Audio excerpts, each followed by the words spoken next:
Once again, guys, thank you for watching today. Our guest is Councilman John Rubbo. Something I don't know. Maybe I want to tell you something you don't know yet, John. Well, Councilman John Rubbo, we invited the councilman to make a statement about the issue in regards to the grievance by the seniors at the Bernice Speckman? Yes, Bernice Speckman Center. Yes. Center. John, you might have seen the video. We've been talking about this, I think, for about a year now. And we revisited them yesterday, and the issues remains the same. I think there is always multiple sides to every coin. Yeah. Can you tell us from your side, Yeah. from your perspective, what is going on? Sure. So first, thank you for giving me the opportunity always to come and speak. So although someone from a legislative office had called and just let me know that yesterday was happening, it was actually supposed to happen on Monday, and I guess with the rain, maybe they didn't show. Correct. So I didn't know about yesterday's until I saw it on your program. But the seniors that attended there, there's a president of that group, and Nick was there yesterday, and he spoke for a little while. Now, Nick and myself and the Deputy Parks Commissioner, Steve Sansone, we spoke to Nick, or we spoke together on Good Friday, a few days before Easter Sunday, which I believe was 2 weeks ago. And the Deputy Commissioner just basically gave an update as to where we are. So where are we? Last June, we really haven't been working on this as long as you think. Last June, the City Council allocated money into the capital budget so that this way we could invest in the ADA compliance for inside that building. That money was then bonded or borrowed in January. Now, it should have been borrowed a little bit earlier, but the way the timing worked out with our finance department so that they can go to the market, it was around January where we finally received the money. Now, since then, our engineering department has been working on a set of plans. They sent it to the building department for approval and permits, because even though it's still a city building, we need the building department to sign off and to issue permits for the work. And those plans are right here. We have a set of plans from the engineer and architect that demonstrate what the handicapped accessible bathrooms will look like, how they're going to be constructed, the grade levels, et cetera, et cetera. So those plans are right here. And this is now out to bid, so that this way we can find a contractor and the work's going to start. So we explained all of this to the president of that senior group. I don't know whether or not he communicated that to his vice president or not, but there's a chain of command, and we went through that. We communicated with the president of the senior group. Of all the seniors that were there, a few of them have my cell phone number.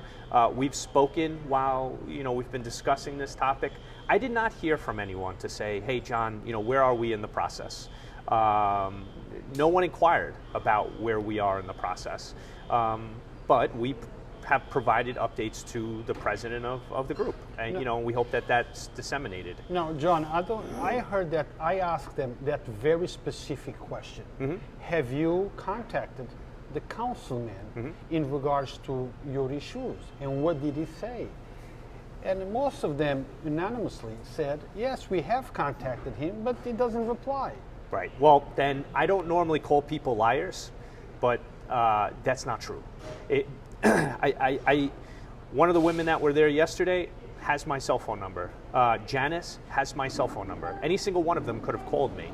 But they did not. They have no, they did not. And Harriet and I have spoken in the past. Christine and I have spoken in the past.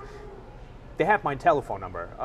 And so now what we need to do is not just call through the president, but we're going to call through some of the members, so that this way we don't have to worry about a game of telephone. Now, normally you would think that we could let the leader of the group know, and they were going to share that information. But it's okay. I don't want to put him on the spot, because I feel like people are in that group are accusing the president, Nick, of just letting this happen. And I don't know what we're letting happen. My job as the council person is to put the money in the budget. And that's what we did. Somehow I think I've been painted with the responsibility of being general construction manager of this project. And that's not my role. John, we have an engineering department, we have a parks department, and we have a building department. Well, I spoke with them yesterday, I spoke with them a year ago, and that's right. You're right, you are correct. It seems like anything that happens there that is not on the senior satisfaction, it becomes your fault. Mm-hmm. Now, you think that might be a misunderstanding of what your responsibilities are? Yeah, and this is not specifically targeted to that project, right? Most folks in the city, they will call their council person to have a pothole fixed. They will call their council person to have a tree cut. And we have helped hundreds of people, if not more, since I was first elected to have these things done. Mm-hmm. And we react as soon as we get the call. The main responsibility of the city council people is to be the fiscal agent, to pass a responsible budget and either levy taxes or not on the city of Yonkers. And we provide the mayor's office, the administration, they oversee the operations. Now, as you know, John, we are live, mm-hmm. and people are commenting. Sure. And right now there is a comment from Mr. Abdulmak Duma, okay. which is the person who's running right. your opposition. Right. Mr. Dumak, let's be specific about where and how the councilman is pedaling back, so we can address and ask him that question. So, and that goes for anybody. If you want to ask a question, if you have a statement to make, please be clear on what your statement is, on what your question is, so we can ask the councilman exactly what it is that you want to know. So you know what, Ben, I think that there's a question to be asked in all of this. And the real question is, why do we have a group of people who are trying to take advantage of seniors? There is a group of people who have instigated with these seniors to say there's nothing happened. It's all politically motivated, and we know that. Don't take advantage of senior citizens, and people are taking advantage of senior citizens. Where was Mr. Abdul Malik when we were talking about this over the last 6 months? Where was he? But because now he's being pushed to run for office, which is his democratic right, he wants to criticize me. And that's okay. I have a thick skin. I'm okay with that. But know the facts, right? Know the facts. And the facts are that people are getting these seniors up in arms, and they're coming out and they're protesting. But this is very clear. Less than a year ago, we put $375,000 into the budget and approved that in June 1st, to be able to make ADA compliant changes to that building. That money was borrowed in January. Now we're only in April. January, February, March, April, right? So now we have a set of plans. It's gone out to bid. I was hoping this process, the plan and bidding process would have happened earlier, but this is the pace that it worked. We're talking 4 months, and we're moving it ahead, and it's getting done. Now, the Parks Department has said, and they released this last week, and it was communicating again to the president of the center, the senior centers in the city of Yonkers, as the mayor's office and the Parks Department have communicated to the council members, the senior centers will not open until September. They will not open until September. So this work is going to be done while the center is closed, and so hopefully as the seniors go back into the center, the work will be completed. But when Commissioner Landy met with the board of that senior club. There were about 5 or 6 people, and it was a little chilly, but Commissioner Landy, Deputy Commissioner Sansone, myself, and this group of 5 or so, we sat outside Coyne Park, and Commissioner Landy said, the work will begin soon. This was in November. The work will begin soon, and I hope to have it finished before the end of 2021. But so the expectation was there. I think we need to do a better job at communicating with every single member of, if there are 400 members there, we have to communicate. The city has to communicate with every single member. We can't rely on one person being the president or 5 people being the board to disseminate that info. We need to communicate to every single member. That's what I've gotten from this process. But John, let me play devil's advocate. Sure. I know that you are not the manager of every project that is going to go inside that facility. Right. But you are the councilman. You represent them. Right. So if work is not being done, or if it's being done at very slow, pace, isn't it your job to go to whoever you need to go and say, what's going on? Why is this taking so long? My seniors on my district need this place done. Right. Why isn't it being done? And I do that. And you do that. I do that. And I fortunately have an open line of communication to the mayor's office. I've communicated with the mayor's office and the commissioner of the engineering department.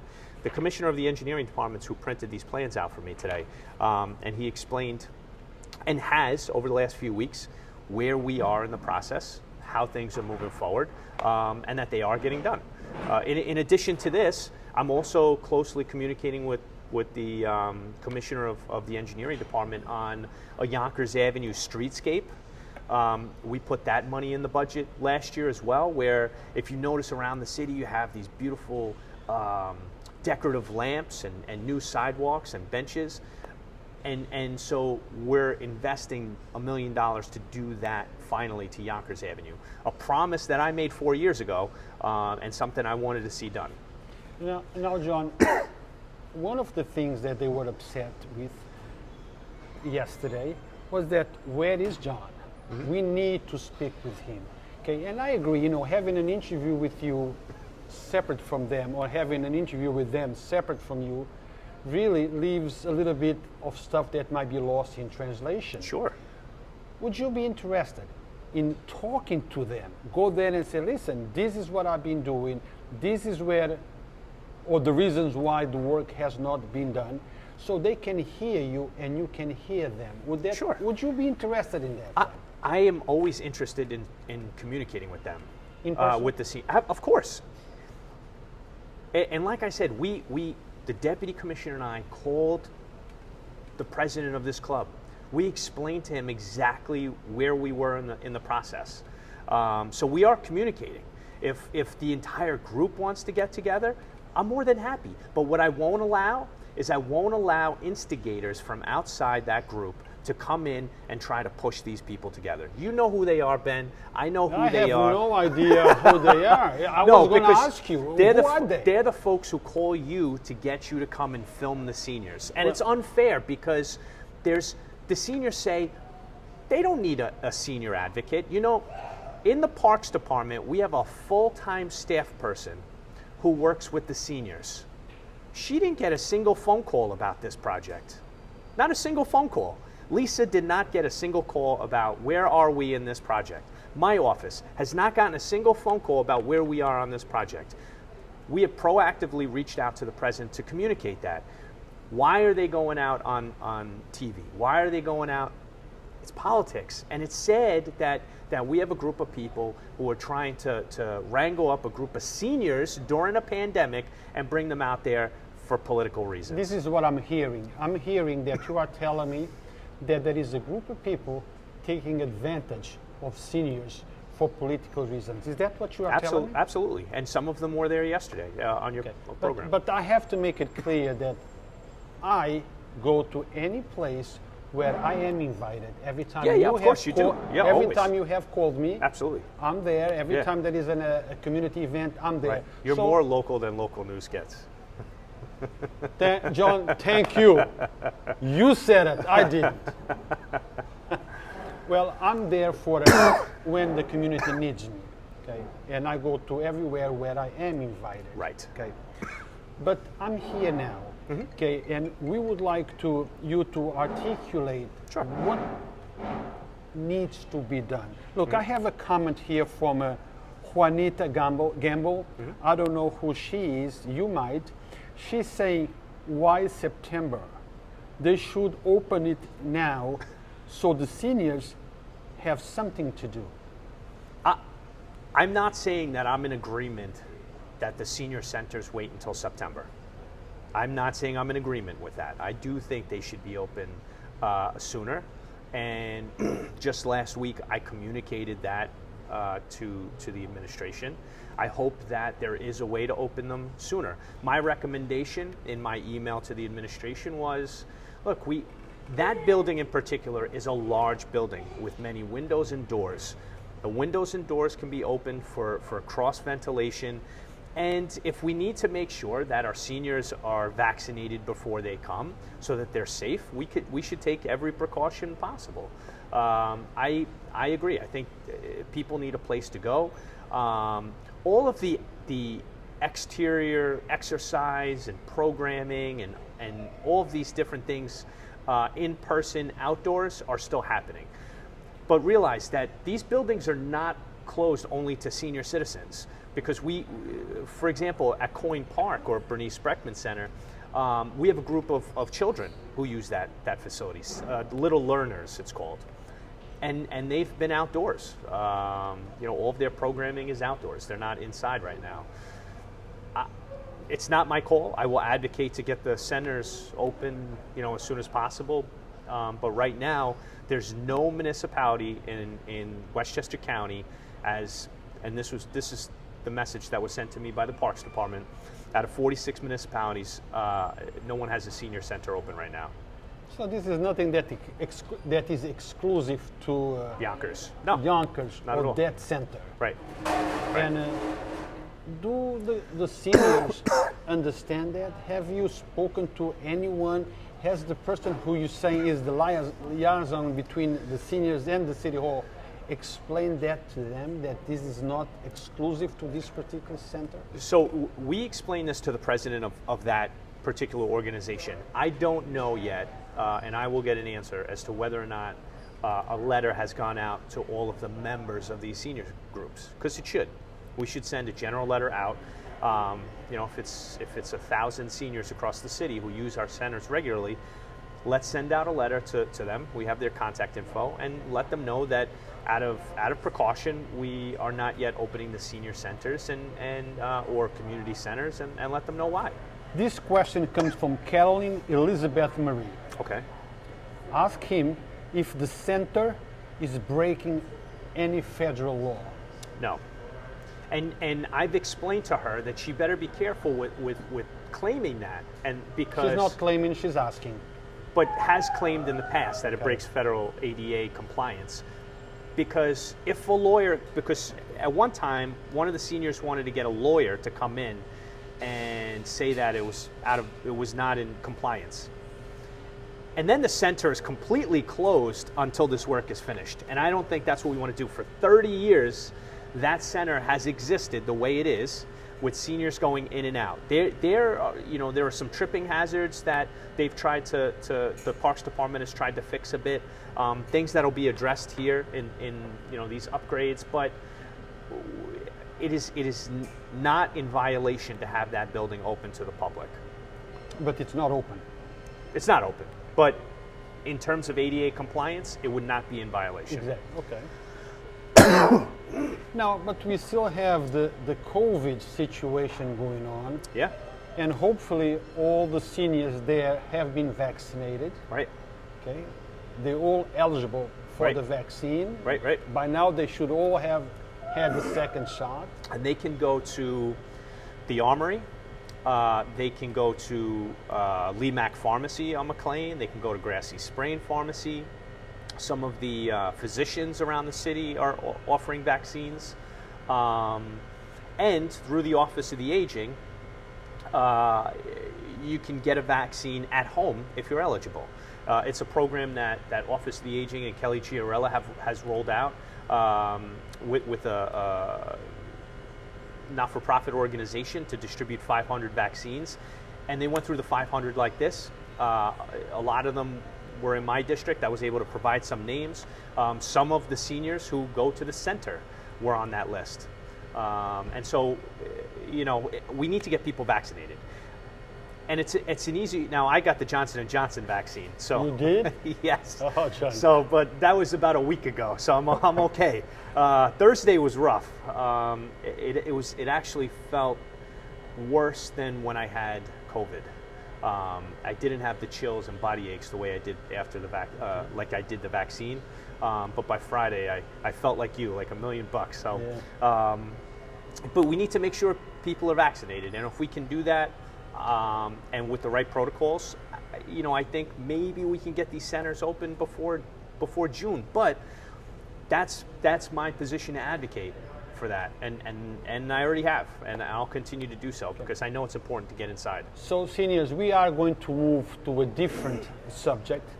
So you heard the councilman saying that he's willing and ready to go to a meeting with you guys and say directly to you what he's doing, what the situation is, but he does not need any instigators behind it causing problems, correct? Right. The seniors don't need a senior advocate.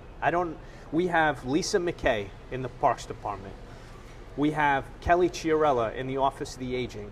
You have my office. You have Michael Sabatino in the Office of Constituent Services. You have so many people who are out there advocating and helping seniors. They don't need a senior advocate, and they have a voice. Many of them have my cell phone number. Nick, the president there, calls me often. Any single one of them can call my cell phone and that have it, and I will be more than happy to explain to them what I've explained to Nick. So perhaps you can organize with Kelly Yeah, and the others. absolutely. And let me know. Sure. And I will go there and broadcast the conversation, the round table conversation where you can explain That'd be great. what's going on. So I leave that up to you to let me know when you're ready Sure. to go there. Yeah, great. Now let's move into the election. You Yeah. have a challenger. Yes. And people are asking, if I am a person on your district, Yep. and I would probably say, okay, I have two people running for the same position. Right. Why should I vote for one versus the other? People So- that are undecided. So tell me, why should I vote for John Rubbo and not for your competitor? Well, I appreciate that. So over the last 4 years, I made some promises 4 years ago. My promises were included making an infrastructure investment in our city. My promise was to continue to fight for our school system and properly fund our school system, and it's to maintain a quality of life.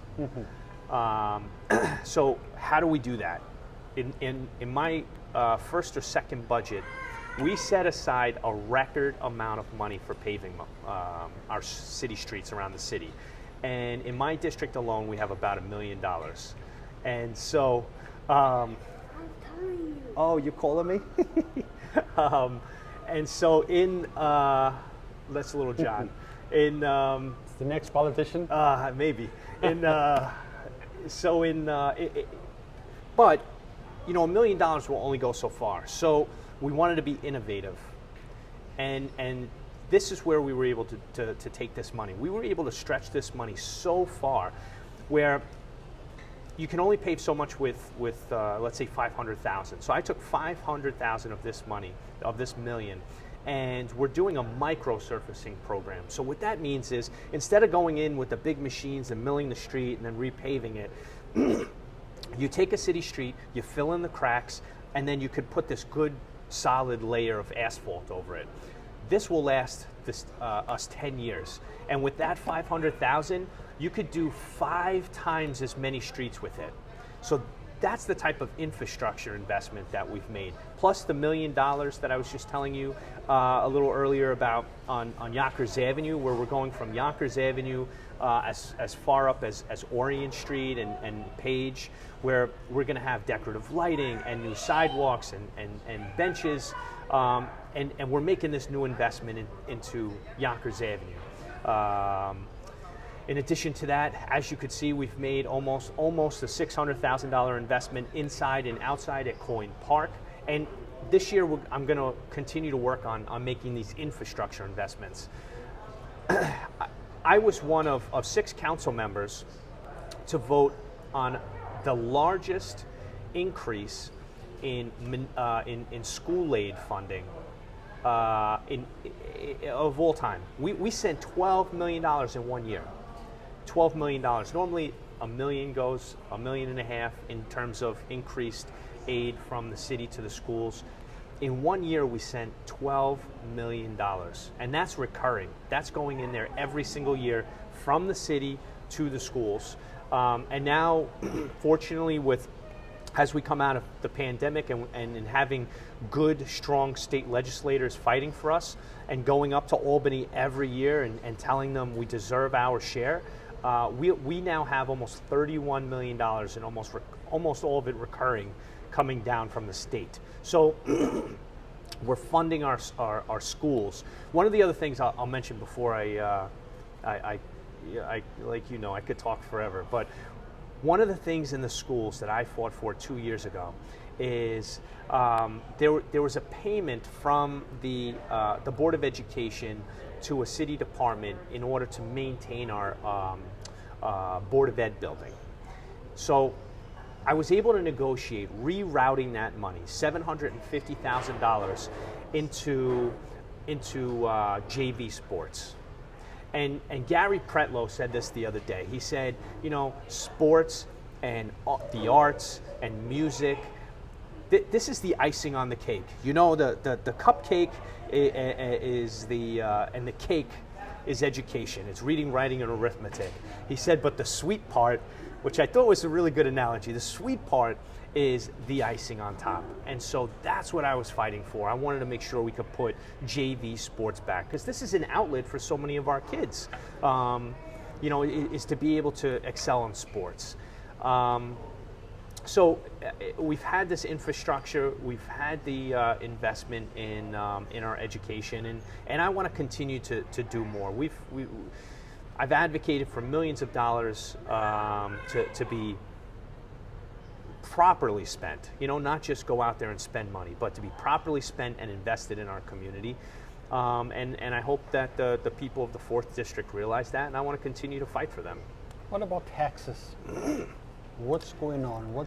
How does that looks like coming up? Sure. So in my first year, I came in at a time where contracts had already been negotiated and approved, and we needed to fund those contractual raises that were coming. And so in my first year, we broke the tax cap. It was about 6% tax increase. But in my next 3 budgets, we stayed below the property tax cap. So for the average homeowner whose assessed value is about $11,500, that cost them roughly $28 a month. That's the increase. It was, you know, year over year, their property taxes went up about $28 a month. Yeah, a little over $300 a year. And that's, you know, we look at that as the average home in the city of Yonkers, assessed value at $11,500. Okay. John, I asked you a question the other day over the phone. You were going to look into it, but you never got back to me on that question.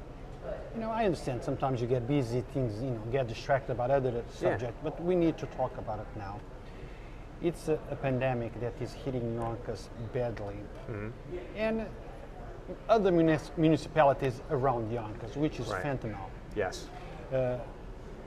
In one night, a few nights ago, less than 24-hour period, we had about 3 or 4 overdoses in Yonkers. I don't know if it was related to fentanyl or not. I have no idea. Right. But I do know of many fatalities involving fentanyl in Yonkers. Right. It's a problem. I know that PD is working on it. I know they're investigating, but people are dying now. Right. Okay?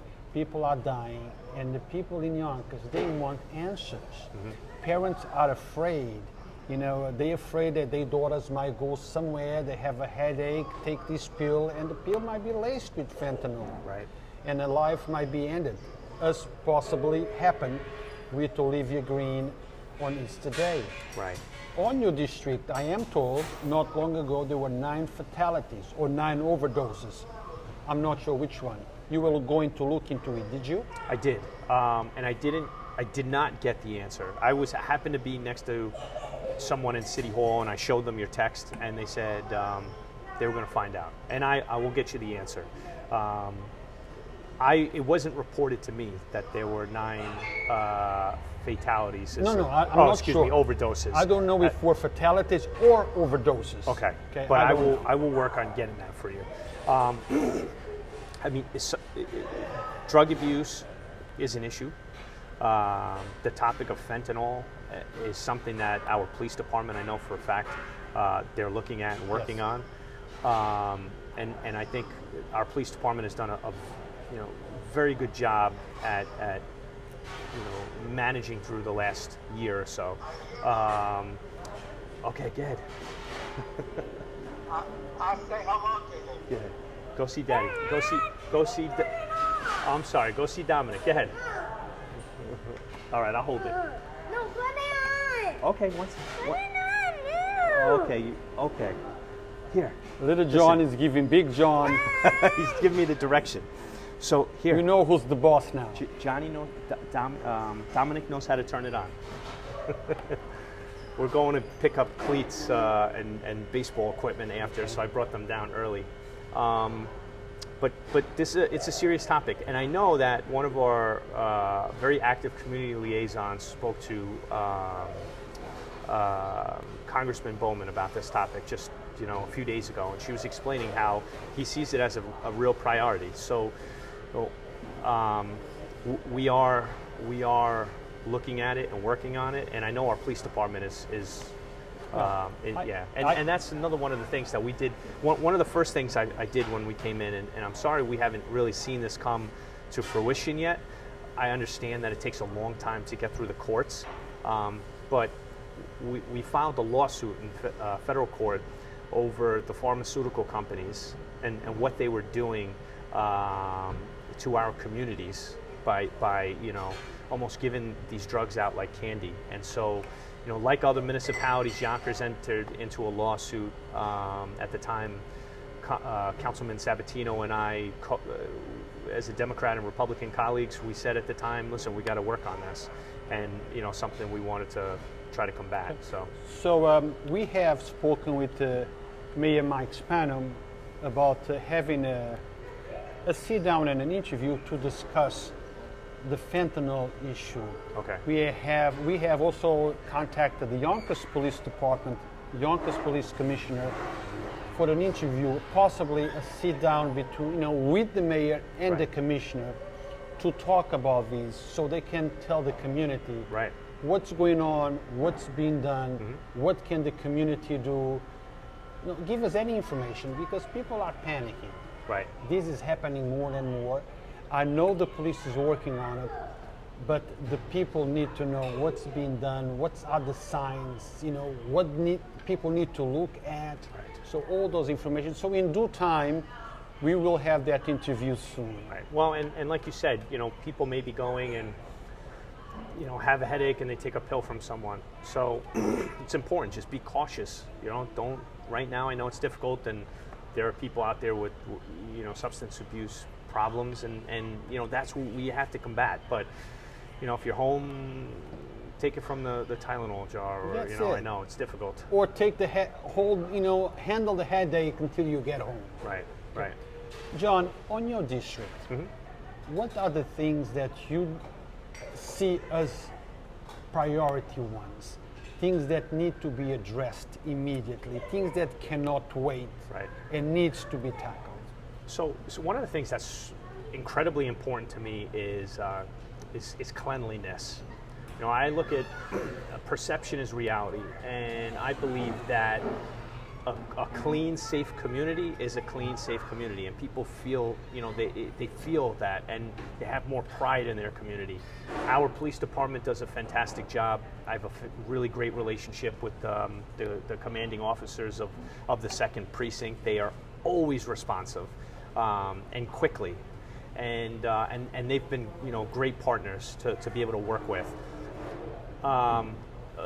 Back in 2018, the Public Works wanted to run a little experiment, and they took away garbage pails off our streets. You know, at first I said, look, let's see if this works. You know, I supported their effort. Let's see, you know, the idea is, look, garbage pails are on the street, there's litter. If we take them off, maybe people will take that home. I didn't know, you know, I didn't know what to expect, but I supported them. However, for almost the last year, I've been yelling to get them back. And we were able to get 6 back on McLean Avenue in a very high traffic area. We were able to get another 4 or 5 back on Yonkers Avenue in high traffic area. But now we have 20 going back. So we are slowly getting them back throughout the course, throughout the district. They're needed, but still, even with the garbage pails, people need to do their part. Exactly, John. I know that a few weeks ago you had a group of people doing some cleanup. Yeah. Great thing. But I tell people all the time, you need to be the change you want to see. Right. Do your part. Right. Instead of throwing the stuff on the floor, look for the garbage. If you have to walk another block, then walk another block. So the 6 garbage pails we had put back on McLean, it's a very high traffic area. A lot of people come from outside the city. They patronize these businesses. But even with the pails, if you drive up and down, it's still very dirty. It's still filthy. And so, you know, we've tried a lot of different things, and I've talked to some of the members in the community there about regular cleanup. I think, and I'm not one for, you know, more government. I think government has a role, and the people have a role, and we each need to play our own part. What I do think is we need to expand the Ranger program. So the Ranger program is where you have a group of people who are paid, and they go out and they pick the litter. And you see them on South Broadway, you see them in downtown Yonkers, you see them on Yonkers Avenue. Grayston Foundation runs a really great Ranger program.